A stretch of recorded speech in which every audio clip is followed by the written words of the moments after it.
Well, so much to get stuck into this morning, and luckily I'm joined in the studio by Dr. Richard Johnson from the Queen Mary University of London. And I suppose the first big question is we're seeing an almost unprecedented summer of crises. Should Parliament be returning? Should the government be taking this on now, or is it right that basically everything's on hold for another 2 weeks? You know, when Boris Johnson resigned, there was talk among many commentators, including in academia, that he was a sort of zombie prime minister, that he didn't have the legitimacy to act in any big way, that he shouldn't tie the hands of his successor.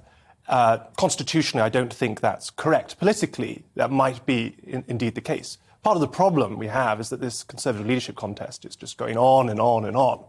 You know, I think it, again, speaks to some of the issues about almost the constitutional issues of having the leader selected by the membership, when you had it selected by the MP, as happened in 1976, when Wilson stood down and Callaghan took over, that could happen in a matter of days, whereas we're talking weeks and weeks and weeks. And in the meantime, the incumbent Prime Minister, sits there in limbo.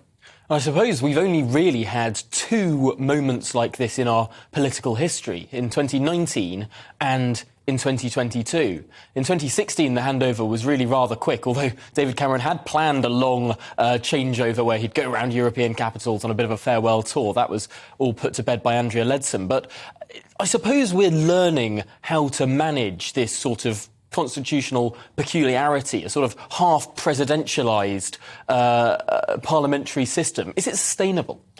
I've always been very sceptical of it. Another time where it could have happened would have been 2007, when Blair stood down and Brown came in. Now, John McDonnell had sought the leadership against Brown, didn't get enough MPs to back him. If he had, then there would have been weeks of a Labour leadership contest with Brown and McDonnell going after each other, and who knows what might have happened in that contest.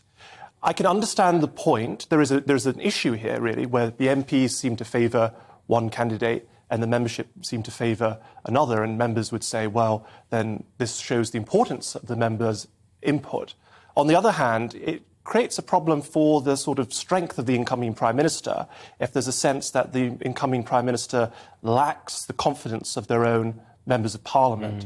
So I think it throws up all kinds of constitutional problems, and I've argued for many years that there is a strong case, I think, for leaving the selection of the Prime Minister or the party leader in Parliament to the MPs. They know the best. Really interesting point there. I suppose that would rather undermine the purpose of a mass membership party. Why on earth would you join the Conservative Party if you didn't get to select people like leaders? I suppose you also select your MPs. But really interesting point there. Let's